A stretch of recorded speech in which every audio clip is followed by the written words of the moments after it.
Akshmi Takami, second generation blessed child, part of blessed family. And in Jesus' name, amen. Aju. Aju. Okay, let us welcome up Pastor Ilya for our message for today. Check. Okay, cool. You know, whenever he says welcome me up, I feel bad because I'm already up here. Feels very awkward. I'll welcome the person that's already, yes.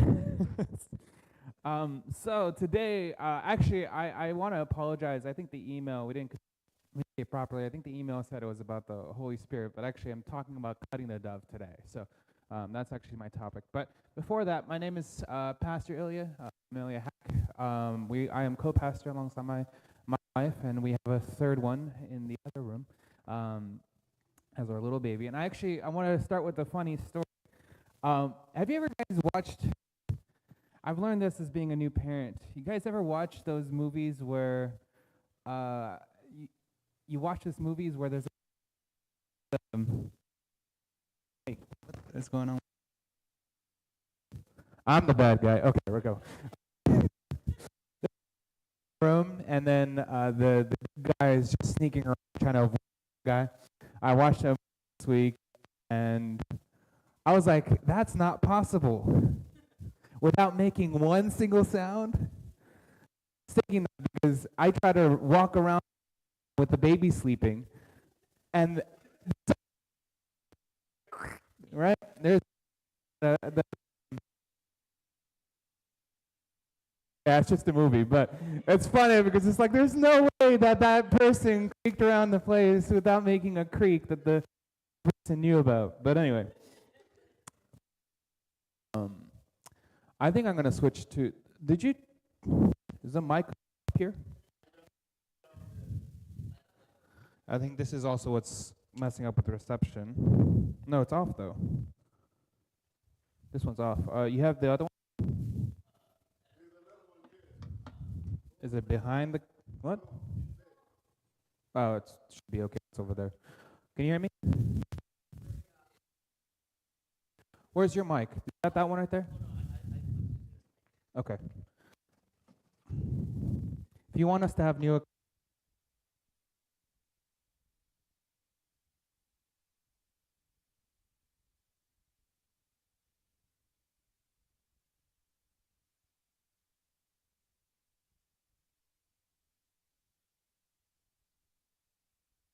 Today's about cutting the dove, but a few announcements before we start. A few of them are actually, I believe, Akifumi already mentioned. But actually, today was a live stream service, a national live stream, and if you guys want to watch it, it's, I believe, going to be on live.familyfed.org after this as well. So as you guys know, actually, this year, I don't know if you guys knew this, but this is the year of the fire horse or the red horse. So 2026, actually President Damien Dunkley of the Family Federation, the one that's the president for the U.S. division, he's actually going to do a tour around the country. So you're going to have the opportunity to actually come to Atlanta, most likely, depending on his schedule. It's been pretty busy for him. But before April or before May, we're going to have the opportunity to possibly host President Damien, so just keep that in mind. But this year, we're going to talk about higher ground. So fire horse. This is going to be the year of the fire horse. Let's go ablazing and put fire on truth, right? All right. This next one, I wanted to do announcements. I just wanted to reiterate tomorrow, happy birthday to Martin Luther King. Really, let me tell you, though, and this makes so much sense for Georgia, and I think we really, like, we have a day off in every other part of the nation. It's just that's how we celebrate MLK Day, and I'm so sad because the way that, you know, Georgia really celebrates is how we should really celebrate MLK, because he really, I don't know, anyway, it's really waves upon God's dream. Without him, God's dream cannot be anywhere near fulfilled. All the people that actually set that footing too. So please join tomorrow at 10 a.m. I wanted to reiterate this. Tomorrow at 10 a.m. we're going to go to the King Foundation. Parking is going to be really hard. It's going to be really hard. So hopefully you can carpool with somebody. Find somebody that's in your area and carpool together. See if you guys can go there together. It will be really a little bit easier on parking. Not easy, but easier. So come to Ebenezer Baptist Church, New Horizon Sanctuary for tomorrow's 10 a.m. service. And then for our own service, we're going to have one on January 31st, 2 p.m. We're trying to get the King Foundation head to come as well. Dr. I'm going to mispronounce his name, and it's going to be really bad. I'm not going to say his name. If you know it, you know it. I'd rather not risk that. But he's gonna try to come. He's opening up his schedule. Let's see if he can come this time. And also, we're gonna get the senator down here as well, Senator Donzella James, to come for this event as well. So come January 31st, 2 p.m. EST. This is a Saturday, by the way, just to let you guys know if you guys are confused. All right. So good morning, everybody. Well, welcome to Atlanta Family Church. That was a lot of talking in the beginning, I know. But it was, we want to make waves here in Atlanta. And just as MLK made a wave, we want to make our own wave. And to understand people's worth. I think MLK really had that dream too. Really understand your worth. And I think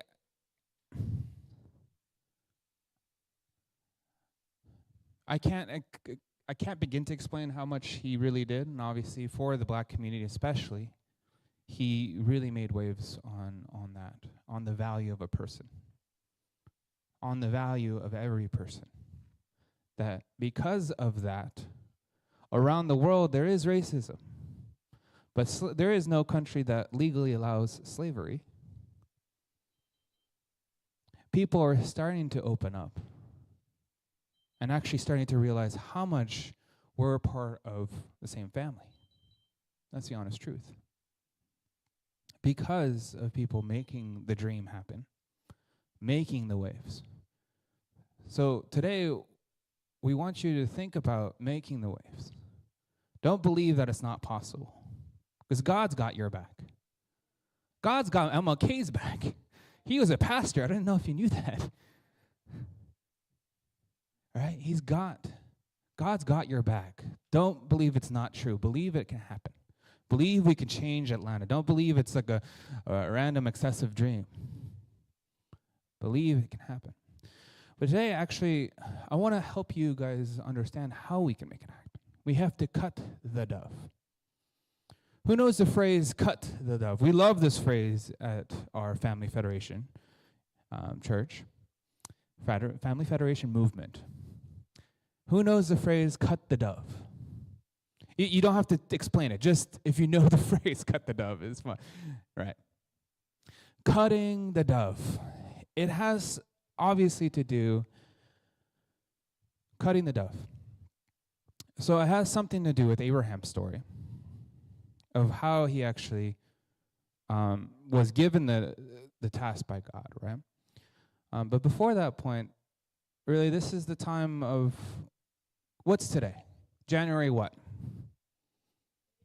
January 18th. What is January 17th? You guys remember? It's Saturday. Yesterday. It is Quitter's Day. Everybody already forgot. It is Quitter's Day. It is when people forget their New Year's resolutions and try to move forward with something else and jump into their old habits and become them old selves. This has already happened to half of y'all. Apparently so. No, this is why I'm here today. I'm trying to make sure you don't forget this. But this is a time of New Year's resolutions. Today is a time. I also wanted to talk a little bit about membership renewal. So I want you to actually rededicate, not just as, this is your New Year's resolution. I want you to think about a member renewal today, and we're actually going to do a little bit of the process today. But it's not about the church. It's actually about your rededication. Or your dedication if you haven't signed up and become a member yet. Honestly, this is a dedication moment. So, today is also, we're going to talk about two more things after that. And that's, actually, I think I already have a slide for this. Oh, Oh, yeah. Um, Today, we also want to talk about tithing dedication and preparation for Korea, because we have to start thinking that Korea is not just a tourist attraction, or when we go to Korea, it's not just so we can visit the sites or have a great time. For me, I honestly, going to Korea just seems like a business trip for us, because that's what it is. We have to do a lot of meetings when we get there. But for a lot of people, going to Korea might seem a little bit of a vacation, but it's actually a providential checkpoint. Right? It's for us to reconnect. And if you don't know, our movement is founded in Korea, so we have a yearly, and I'm going to make this point, it's a yearly providential checkpoint for us to rededicate ourselves, really. That's what Korea is. It seems like a little bit of the end of our year, because that's what it seems like sometimes.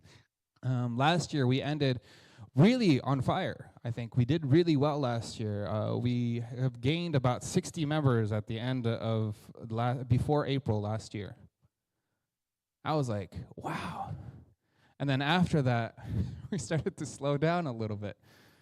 We started to summer is also right after too, and summer used to be a very slow season in church actually. It's not just our church thing, but generally in church, summer seems to be very slow. But honestly, Korea is that providential checkpoint. Now, I want to begin with a simple question. And we can think about these big things that we do for church, come to New Year's service, come to Easter service, come to Christmas service, and all of these other things, or come to the big event called Peace Night, or this.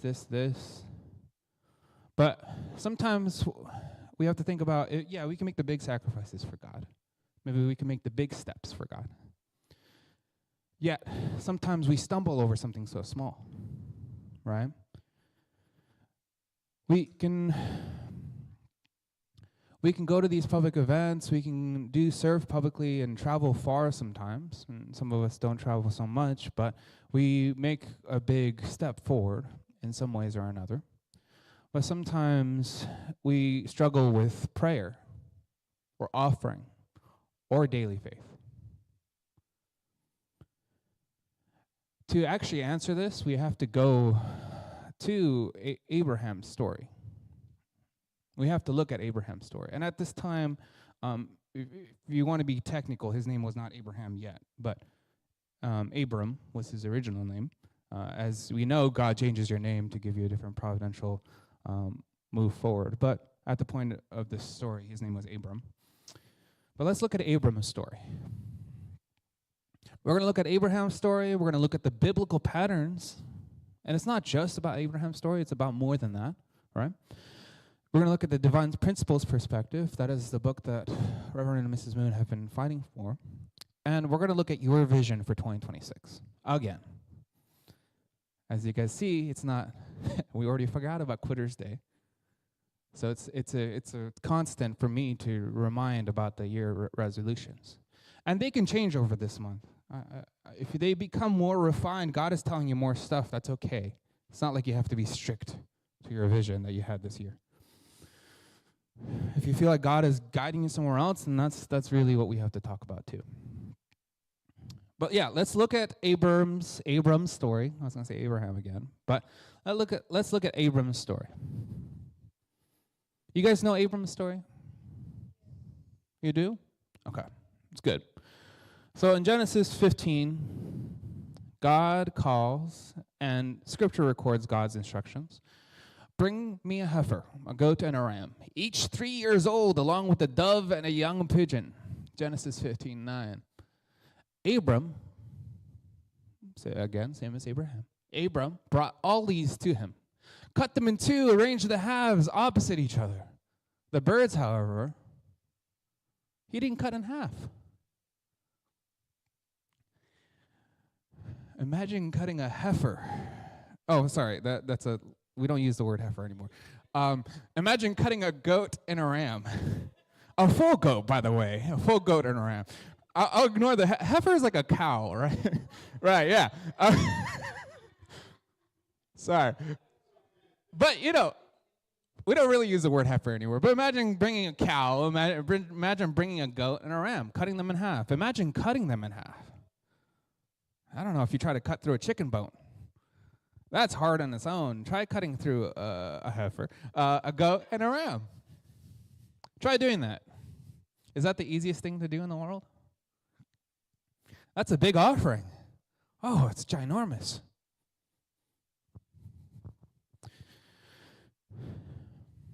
They're demanding. It's also, you got to think about it. They're very demanding. And the demand, it's very hard to do that. Big offering. It's ginormous to actually do those three. But for some reason, the birds were out of the picture. We'll focus on the term cutting the dove. I'm not going to say cutting the dove and the pigeon, but he missed the birds. Which, by the way, the dove and the pigeon, the bones are nowhere near any of that. And guess what happened? Guess what happened when he forgot the dove and the pigeon? It no longer, this was an offering to God, right? Guess what happened? You guys know? Yes, that is a divine principle perspective, which we'll get to later. But what happened the moment after he didn't sacrifice and offer the dove and the pigeon? No. Well, the sleep happened, but what else? There you go. It no longer became God's offering. It became Satan's offering. He cut the heifer, the goat, and the ram. But he missed the birds. It no longer became the offering that he wanted to do for God. It became the offering for Satan to come in and eat. Oh, this is mine now. That's what he said. As the sun was settling, Abram fell into deep sleep, and a thick and dreadful darkness came over him. That's the moment after, right? The moment after. Oh, talk about foreshadowing. Later on, he tried to redeem this, as we know, and obviously he's been given the name of Abraham, so it's God still trusted him in ways. But this cutting the dove is not important. It's actually very important. The smallest offering is very important.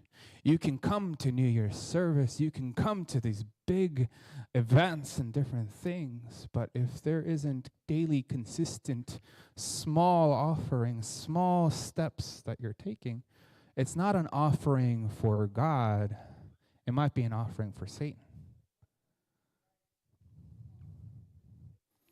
So cutting the dove is very important. The small things matter, not the big things. Well, the big things matter too. But, it would probably go the other way around if he, offered the pigeons and the dove and then didn't offer the heifer, ram, and goat. That might be true, that, he's not going to accept it either way. But it has to be both. You can't just come for the big stuff. You can't just come to Sunday service every week either. That's also somewhat of a big event. Because actually, Sunday service is our biggest event every week. But if during our week we're not offering the little things, it will be very difficult. And the offering is not actually towards God. Because if we're sinful, this is the story I made with the what I've learned from at least, I don't know if this is Catholic as a whole. I have to stop criticizing Catholics, but this is the only example I have right now. But this can be Christians too. No, but Catholics have the confession. So I'm going to go with the Catholics in this case because they do have the confession. This is very literally a renewal. And then they sin throughout the week and then confess again.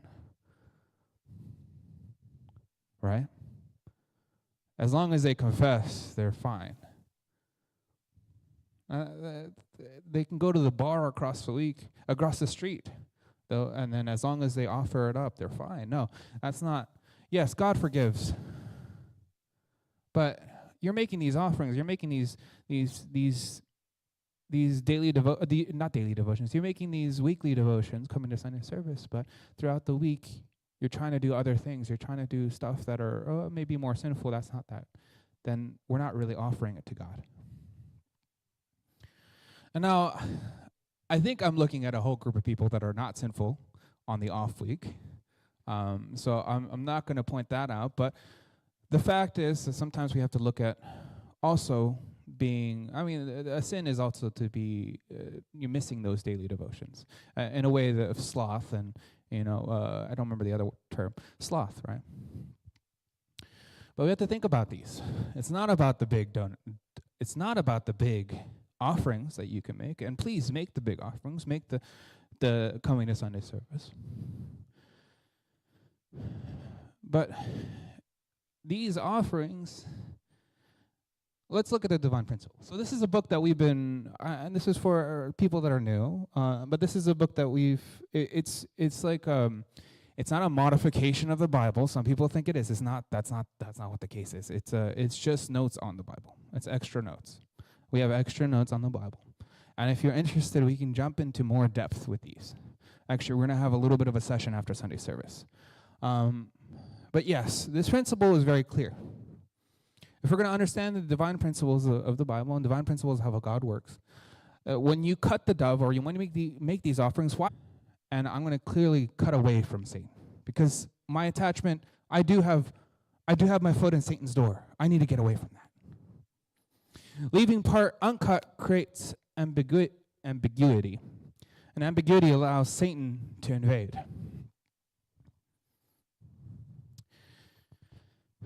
If we're not able to clearly cut away from Satan, if we're not ready to make an offering fully, it can it can let Satan in and take the offering.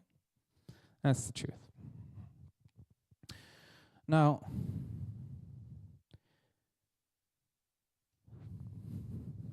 yeah, like I said, it's about the small obediences, small offerings, the daily devotions. Now, it might be difficult on the first week or so to do Hundoke at 5 a.m., and Hundoke means daily word reading, God's words reading. It might be difficult to do that very early. We start in the beginning of the day, because if we start with God on the right foot, at least we're not starting with Satan. Sometimes we start with our phones in our eyes, or we can start with God. All right, there's the two different things that we can start with in the day, right? So think about just how you're starting the day, and just think about it. If it's too hard of a devotion to do it right away, we understand, but start to ramp it up. Don't let your devotions be towards coming to Sunday service, but going home and listening to satanic music. Sorry, I needed to point that out too, but look at your daily devotions. Can you at least do a prayer a day? Yes, 2 minutes. It's not about being busy. It's about putting your priorities straight in line. I'm very busy. I can still make a prayer in a day. So maybe starting with that. And then it ramps up. But these are the daily devotions. It's not about the big heifer, ram, or goat. Well, sorry, I keep saying it's not, but it is. But it's also about the dove. Do this fully, not half in the door, half out the door. All right?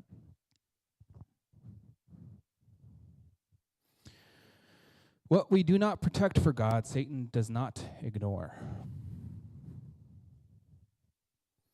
If we leave the door open, and unfortunately because of the fall, this is the truth of the matter, we have to be a little bit more sensitive to what we leave for Satan. So, I'll tell you this, Satan does not ignore. Oh, I'm just going to let it off till tomorrow, right? I'm going to leave the prayer off till tomorrow. I'm going to leave the God's words till tomorrow. That story, it was more dire for Abraham to do this. But for us, there is that too. Sometimes we don't want to do a prayer condition, and I'm guilty as charged sometimes. And I want to do a prayer condition, but then sometimes it's like, I'm so tired, I don't want to do it till the next day. But we're leaving it. Satan doesn't ignore it, actually. We might, but Satan doesn't. So try to keep it consistent. Try to keep it so you can actually offer it to God, and not just on Sundays, but daily. That's what it takes to get away from Satan. That's what it takes to get away from the fall.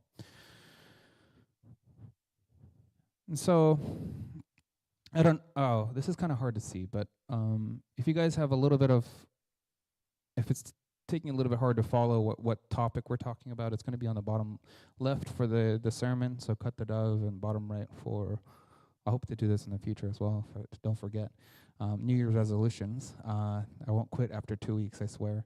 The bottom right will be the section that we're talking about. So this is Abraham's story, right? Actually, I think this is also more of, well, it's also talking about the principal stuff. But anyway, we can look into Luke, and this is more of the biblical patterns, right? So it's not just about Abraham's story, but it actually comes throughout the whole Bible.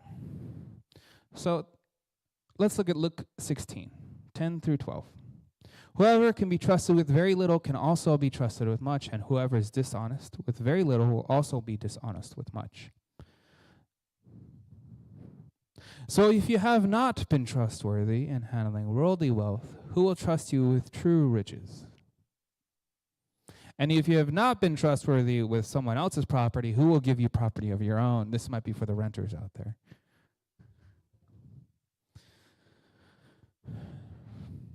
Every little thing matters. Every little thing matters. Fortunately, unfortunately.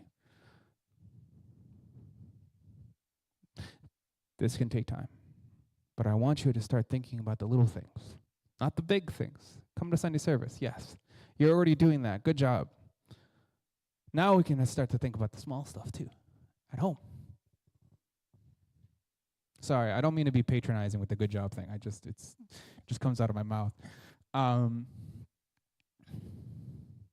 But God can't trust you with the big stuff if you're not ready to do the small stuff. Everything is amplified, and all the little things are amplified all the time. And everything that we're going to do till all those small things that we do till Korea is going to be amplified in Korea.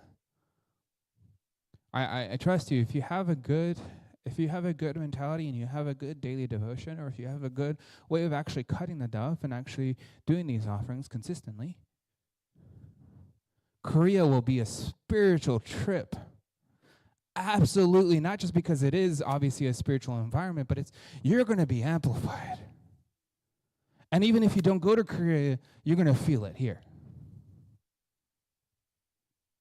Now, not only is Korea a providential checkpoint, but I want you to also think at the end of the year of 2026, how you're going to be feeling because you made this offering every single day. I thought I was going through hell sometimes when I was doing this stuff too. All right, I was doing 24/7 in a religious household. And I'm not talking about my own home because that is obviously a 24/7 thing. But I'm also talking about like even doing a missionary work for a good 10 years. I took a little bit of a slow time still doing missionary work, but I did have a little slow period, but I still did missionary work. It felt like I was going through hell sometimes.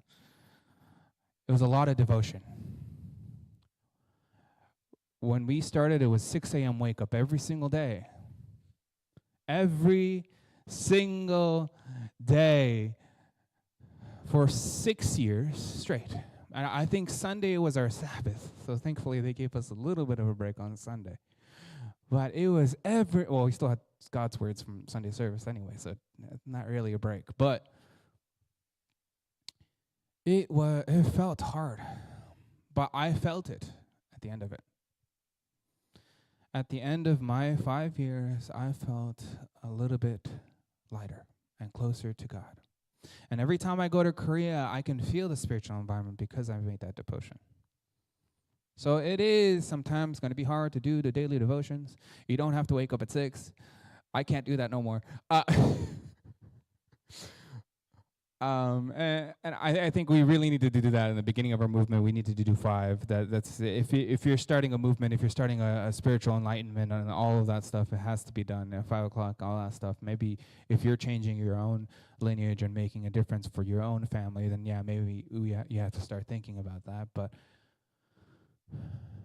you can do something throughout the day that already devotes it to God. That's all God is asking. 10%, right? That 10% is not even that much. I'll talk about the tithing in a second, but this is, yeah. I started preaching and getting off my notes again. But yeah, really think about the little things that matter, right? And now Cain and Abel, and I also want to think about, you have to think about your offering, right? So Cain and Abel, they both made an offering. Isn't that a good thing? They both made an offering. Ooh. So you make an offering, yeah? But you have to think about how you make the offering. I do it begrudgingly. I used to come to Sunday service and sleep on my parents' laps. I did not do the offering correctly. I know that. I switched my ways. God still forgives, But this was a very consistent thing. I wasn't giving my offering properly. And I don't think God really accepted those offerings. That's why he kicked me in the butt and put me on a missionary program. But think about the offering. So I come to Sunday service every Sunday, but then I don't really want to do it. It's just told because my pastor told me to. Then that's not an offering. There's a reason why Cain's offering wasn't taken, and I don't know if we exemplify it enough, but Cain didn't do it with that much effort. Not only was it because it was supposed to be splitting between Cain and Abel, and the divine principle stuff, we'll talk about that in a bit, but it was also because Cain really didn't want to make the offering. He was just told by God to make the offering. He did it very begrudgingly, actually. Because God says to Cain, if you do well, will you not be accepted? Right? So it depends on how you make the offering, too. Sometimes we do have to put on our door, and we just have to suck it up and do it. Yeah, that's true. Sometimes we don't have to. Sometimes we do have to give the offering, even though we don't want to. I understand that, but it is a consistency. And I want you to, if you can't do it every time, do it as much as possible. Give the offering fully with your heart, everything that you do, right? But I also want to say that. I thought that was the next slide. Oh, it is. Okay. I'm going to skip the next one, actually. If you do well, will you not be accepted? Genesis 4:7. But I wanted to say that failure usually comes from neglect. Not rebellion, actually. Did you know that? It's from relaxation, not refusal. It's not like Abraham was being intentional against God. Right? He wasn't, and if that is the mentality, then yeah, of course we need to really check. But Abraham wasn't trying to spite God. But Abraham had a moment of relaxation and neglect. Just because you feel like you're not fighting God, it doesn't mean that you're not missing the point. You might be still missing the point. So really think about it. It's not failure. Doesn't just come. Oh, it doesn't just come from rebellion. It does really come from neglect and relaxation, not refusal. It's not about saying no, no, no. It's about how we can really step it up. And I've been told by my sermons a little bit more like we're doing this out of love. We're saying this out of love, right? If we want to do this consistently, I don't want to sound like I'm criticizing anybody. That's not my point. I just want to say that I don't want you to waste your time coming to Sunday service and completely neglecting the rest of your life. I want you to do this at home and feel the power and feel the love and feel everything. I want you to feel the same way that I feel that I'm with God right now. This is not out of criticizing of looking into your soul and seeing if you can, are you doing this stuff, Mr. Boneface, or are you doing this stuff, Mama Coco? I know Mama Coco definitely. She probably does it like my grandmother-in-law. My grandma-in-law. We never see her because she's like 95% praying. But I'm not saying that, I'm not trying to do that to you guys. I'm not trying to look at you, Apostle. And then I know. Okay, we're good with Apostle. But I'm not trying to be that person. I know that sometimes I sound like that person. I'm sorry. I'm gonna apologize for that now. But I do want you to feel and actually want you to be there, that this isn't just some people feeling the love of God. It is everybody that feels the love of God. There's a step to it. We might be doing Sunday service every Sunday, but we won't feel the love of God if we just do it on Sundays. We can't. It's almost impossible to feel it once a day. We hear about the 2,000 hours when it comes to being a professional in work. I don't know if you heard that term. Does 2,000 hours? Do you know what? It's 2,000 or 10,000. I don't remember the hours. It's 10,000. 10,000 hours. You become closer to whatever profession. If you did a profession for 2 years and you invested 10,000 hours to it, you become really good at that profession. But if you do an hour every Sunday for 52, so basically 52 hours a year for God, there is no way you're going to be anywhere near close to becoming the same. Right? If we're going to invest 10,000 hours into our profession and becoming a better worker, or like an engineer, a mechanic for Mr. Bourneface, if you invested 10,000 hours, or I'm trying to think of other jobs right now. I'm blanking out. But if you invested 10,000 hours, I know my dad, he works at Walmart. He has he knows every little nick and cranny because he invested that many hours. Right? We can't just invest 52 hours in a year and hope to be closer to God. If 10,000 hours is what it takes in the outside world, 52 hours is nowhere near enough. That's the honest truth. Or 104 if you do 2 years. And some people don't even come every week. So it's minus that. There's no way we're going to be closer to God. So there's no way you're going to understand God. There's no way you're going to answer the questions, the doubts, everything with 52 hours in a year. So I want you guys to really think about what we can do every single day and invest something. At least something. You don't have to do 8-10 hours like we do for work. Even though we do it for work, we should probably do it for God. But I know it's not financially stable, so I'll let it go. But, what can we do at least every day? That it isn't just 52 hours in a year, but it's a little bit more. Now, I want you to... So these are consistent offerings, right? These are different things I want you to think about. Right? I already kind of... I preach too much. I'm going ahead 5 slides. I know I am. But I was given also that I need to take better notes. So sometimes I feel like I preach too much and get off topic. So I'll do better this year. This is my New Year's resolution, I swear. But we need to do these things, right? Daily hundok. So that's our daily, again, we're a Korean movement, so that term hundok means basically God's words practice, right? Faithful attendance, attending to God in some certain way. Coming to Sunday service is one, but what else can you do throughout the week? Read the Bible. Read divine principle. Do both. Consistent offering.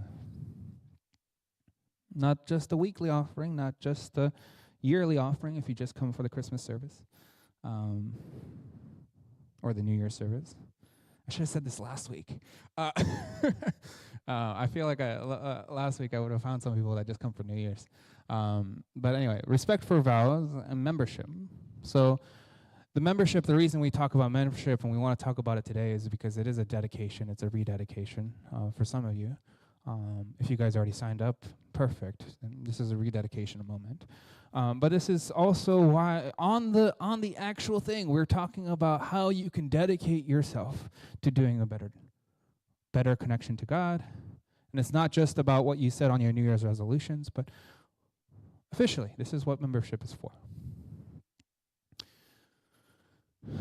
And this is, like I said, not as control. This is not for us to control you. This is not for us to criticize you. This is not for us to do any of that. It's for spiritual protection. It's for you to understand the love of God. It's for you guys to feel that. Not through 52 hours, but more. 365 would be an improvement to 52. 1 hour a day.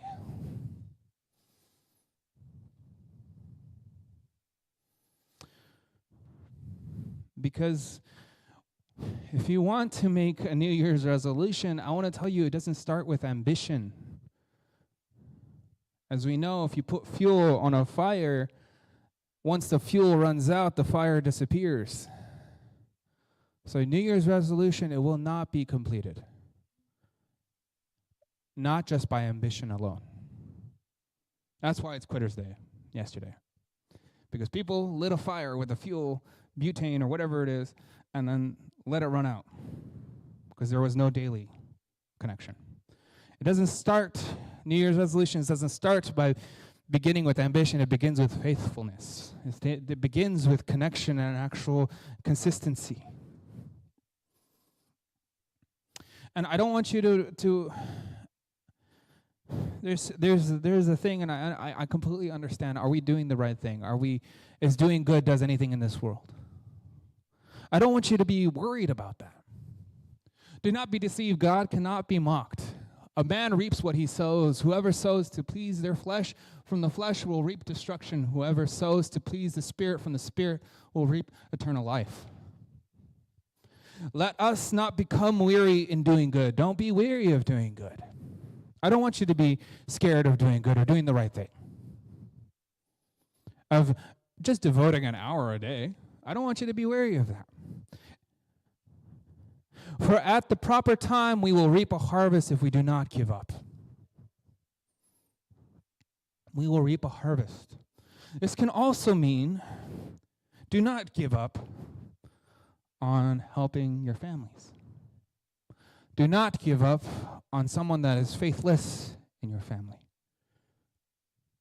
I don't want you to be, controlling them or, convicting them of doing bad stuff. That's not what I'm saying. But do not give up on loving the members of your family. Therefore, as we have opportunity, let us do good to all people, especially to those who belong to the family of believers. Galatians 6:7-10. I cannot get away from that meme. God. All right. And I want to think of membership renewal. It's not administration, it is covenant. It's for you to do this properly, because sometimes it is so hard to do this in an environment that is, first check your environment, because when your environment isn't done well, it is very, very, very difficult to move forward with God. If your environment is all Satan, my friend chose his group of friends based on if they nurtured his wellness. He literally, on his first year or two in his high school, he was looking at every group of friends that he joined, and he was just like, this ain't it. This is not going to help me. And then he moved to a different group of friends. And sometimes that's what you got to do. So check your environment, because you're doing this together. Help grow this environment. And so membership renewal is not an administration, it is a covenant. Let's do this together. Let's do this under God's path. And I want you to think about signing up for membership today.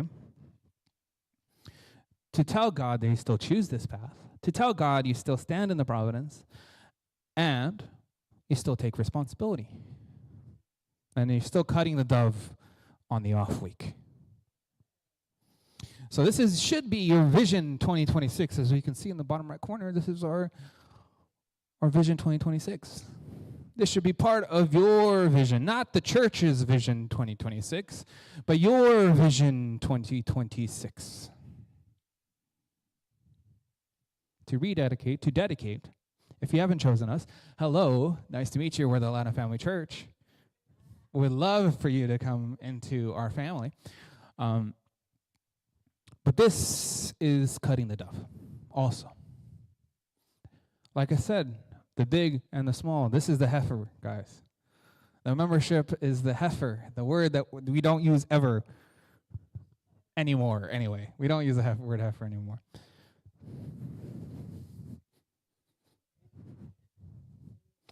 Again, this is not the church's Vision 2026. Of course, we're going to make this part of our blood, but this is for you guys.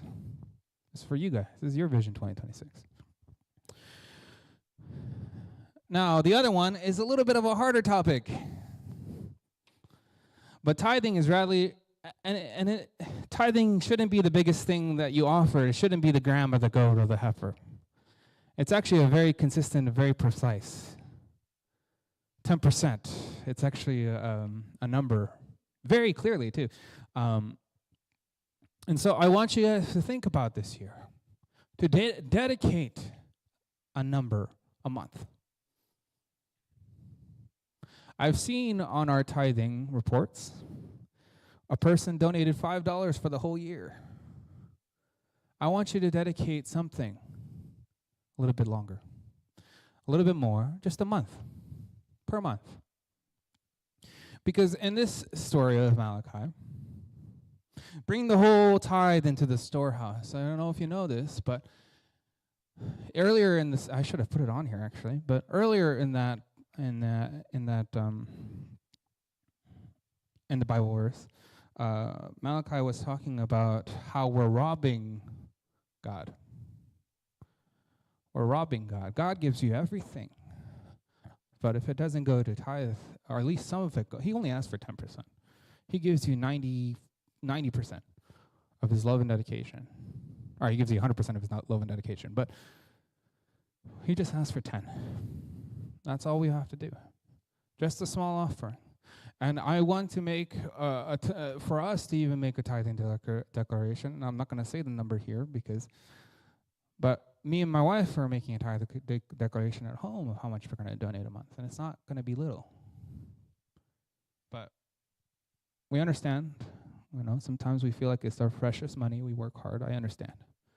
But we need to give some of it back to God, or unless we're trying to rob his whole home. Apostle, are you trying to rob his home? No.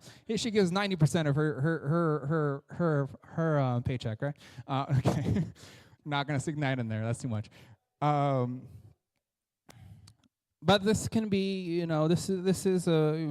we're asking for a little bit of a, monetary thing, but it's also tithing some time if you really don't have funds. My first 5 years, I didn't have a job.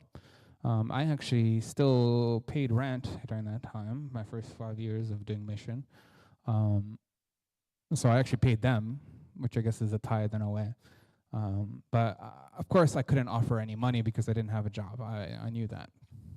But I tithe 24/7, basically because my whole life was a mission. So for the missionaries, that's what they're doing, right? They're also tithing their time during Sunday service by doing the camera and the computers. I'm really grateful for them. Yeah, let's give them a hand. But yeah, it's not the hardest offering. It isn't the ram or the goat. It isn't the heifer. It's actually very precise. So think about it this year. What dedication can you make? We want to do more, actually. We're limited by funds. But we want to do more for Atlanta as much as possible. Actually, last year we lowered our expenses, but to be able to still do as much as possible because it's not about the time sometimes, it's about what we put into the effort. But we wanted to make last year powerful, so we lowered the expenses, but we want to do more. So we're finally managing our finances after a couple years. We're doing better on it. So we're going to have a town hall, I believe, next Sunday. Finally, right? I'll do a town hall next Sunday. You guys know what tithing goes, and tithing is going to happen. So you guys will be a little bit more clear on how we're spending money. But we know it. We know. We understand. It's not. You want to know where it's going. We understand. So don't make this about the biggest offering that you can make a week. My mom made very clear that I should never forget tithing. She sees money in my pocket and she's like, tithe. I was like, okay.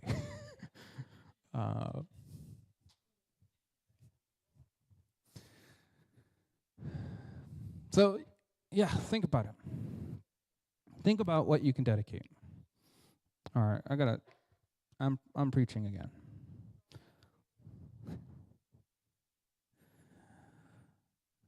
I'm trying to make these sermons shorter, I swear. Okay. But I want you to think about, so these are the doves that you can have, right? These are the tithing or membership, or the daily devotions and the daily devotions. This is for us, for spiritual protection, but also to come closer to listening to God a little bit easier. If you can't hear the words of God, it's because we're missing a lot of those. If you feel like you're not spiritually connected to God, or you just don't know why, there might be something missing there. So think about it. This is part of your vision in 2026, right? So let's ask yourself, what is my dove? What is my offering? What small responsibility have I treated lightly? Where have I assumed God will understand my delay?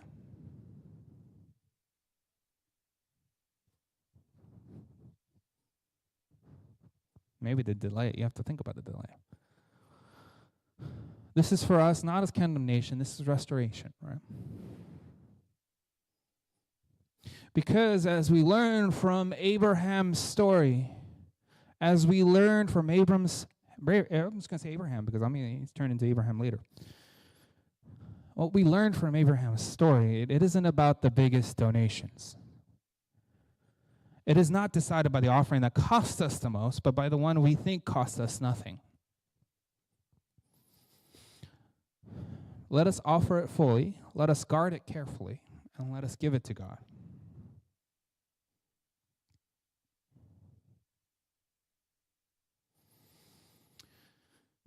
We are going to, as we renew our membership, we dedicate our tithes and we prepare for Korea. It's going to be that providential checkpoint and checking on us where we're at, right?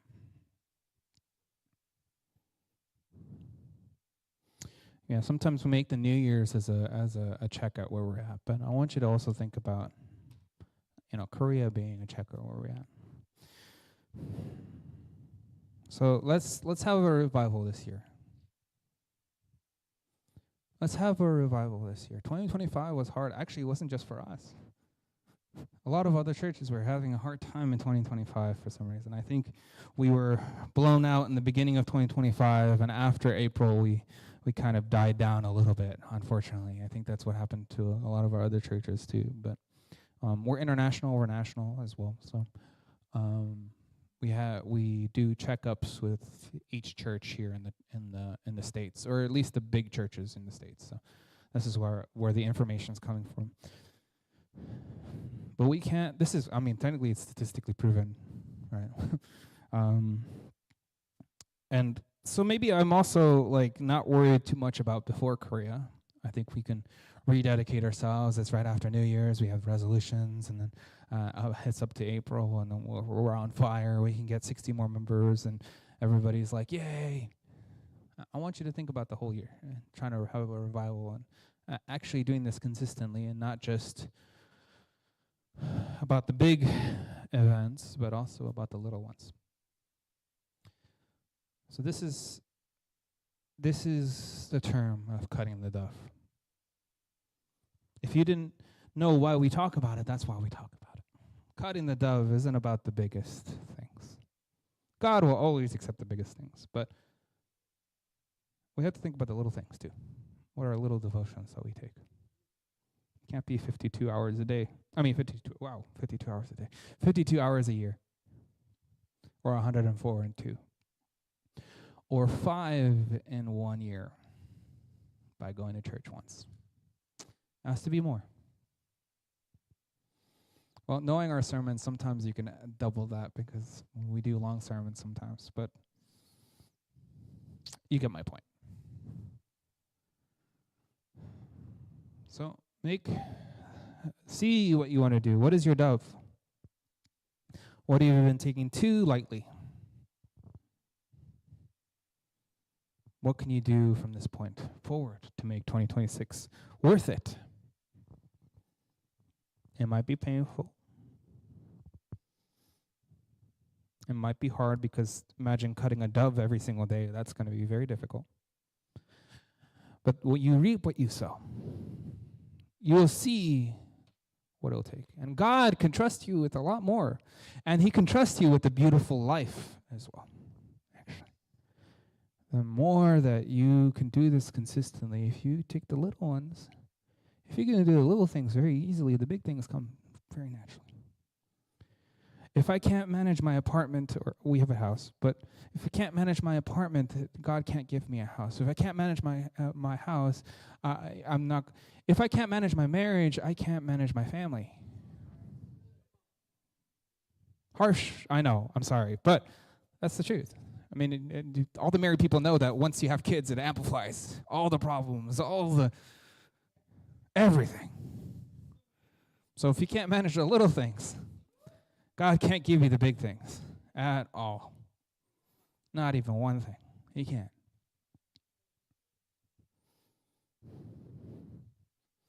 If you're looking at God, and it might take time. For him, time is almost nothing. So his perspective of time, your perspective of time is different. So think about doing this for a long time. Do this consistently for a very long time. Don't let Quitter's Day change you. Don't let my message today end in 17 days. Was it February? It's going to be probably February 7th or something. I don't know. Right, February 5th. My birthday. Hey, don't let my birthday be the end of your resolutions.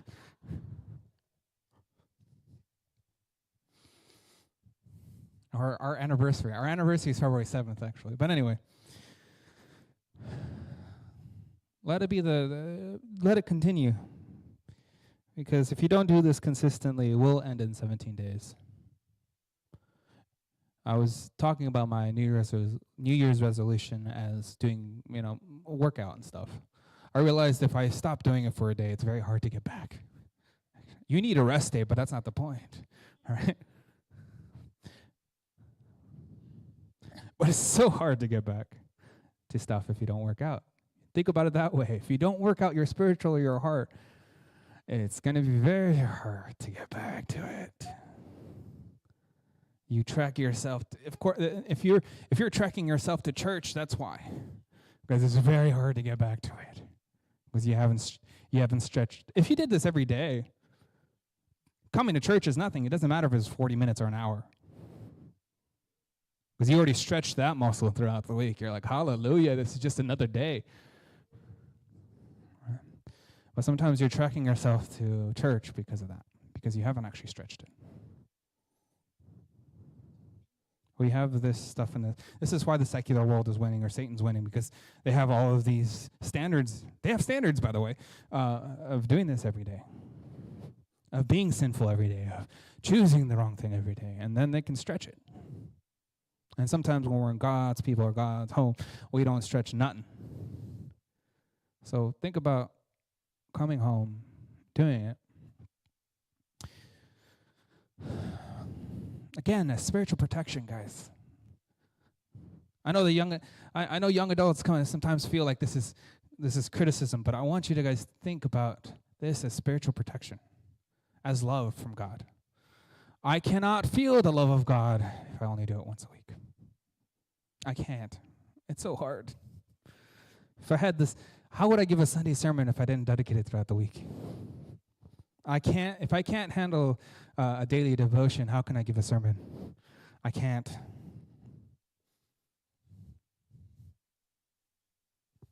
Okay, anyway, sorry, I'm going to stop preaching. So, yeah, let us pray and rededicate ourselves again and again. Let us stretch the Spirit. Please join me in prayer. Do you have parents? Dear parents, thank you so much for this beautiful day, this time. As we're sitting here and standing here, making a declaration here today. New Year's resolution isn't a joke. We're making our dedication, not just as a weekly thing, but as a daily devotion, Heavenly Parent. And pray that we can move towards you, Heavenly Parent, a step closer to you every single day.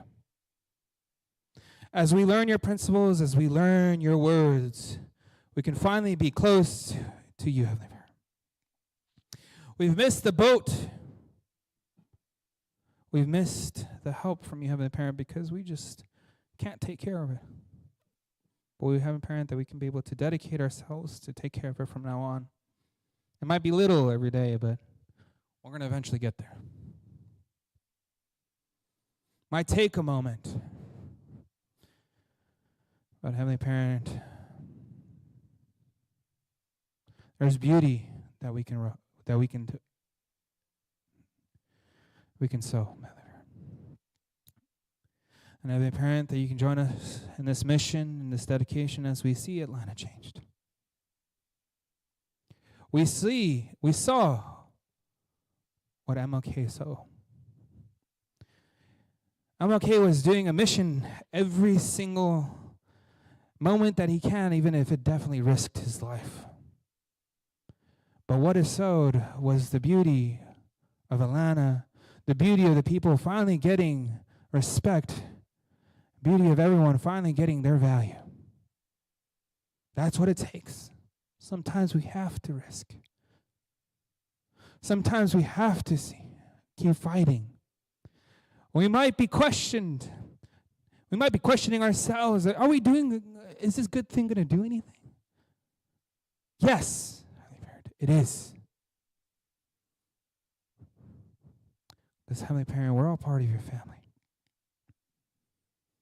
It will be missed no longer. So, Parent, we're dedicating ourselves today to make a change. Every Sunday to make a change. And I pray that we don't lose this fervor, that we keep putting fuel into the fire, and we keep putting every ounce that we can to building this mission. And I pray for the name of Ilya, bless your family, attendance to gratitude, Holy Mother Han. In Jesus' name, amen. Achu. Okay. Thank you, everybody. We have more of the logistical side. I want you guys to really think about what you can keep the music going, but what you guys want to really rededicate, how you want to rededicate, how you want to dedicate. If you haven't signed membership, how can we step in the right direction? I have, next slide, please. The registration form here. This is a new one. I apologize for changing it, but this is what was given to us by headquarters. So it's a QR code. We have to put it on the site soon. But this is a new registration form that they wanted us to start doing because it makes everything automated. But this is the moment for you guys to dedicate yourself. And actually, as part of the dedication, in this, they will ask for a $5 donation. I don't know if they made it mandatory or optional. I can't remember. But this is for you. go to this QR code right here. Should I put a link in there for you guys if the QR code doesn't work? Maybe this is something that you guys want to probably do in a bit as well. But let me put this.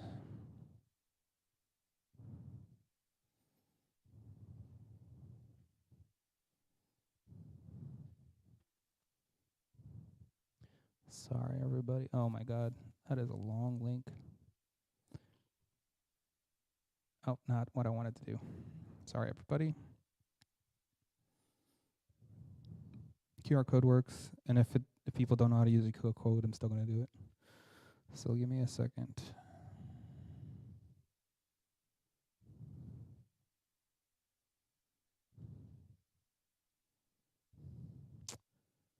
Oh man, it's actually very difficult.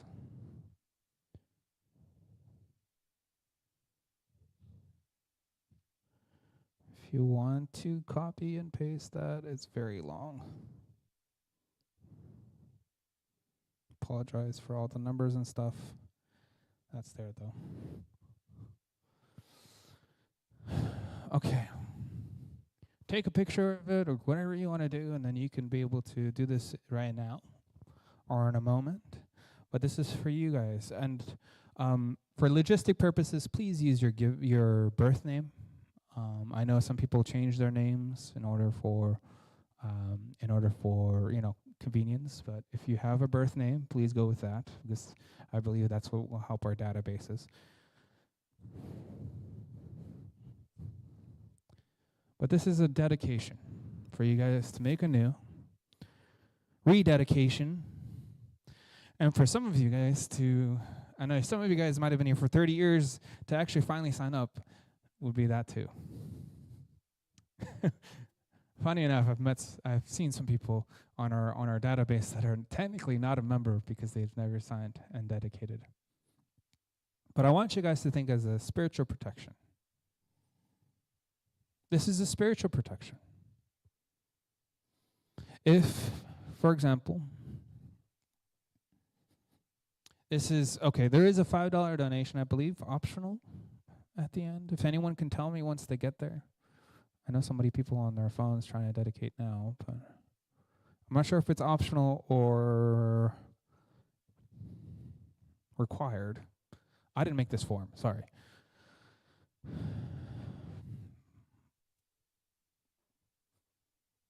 But if that's too much, let us know. We can work with you.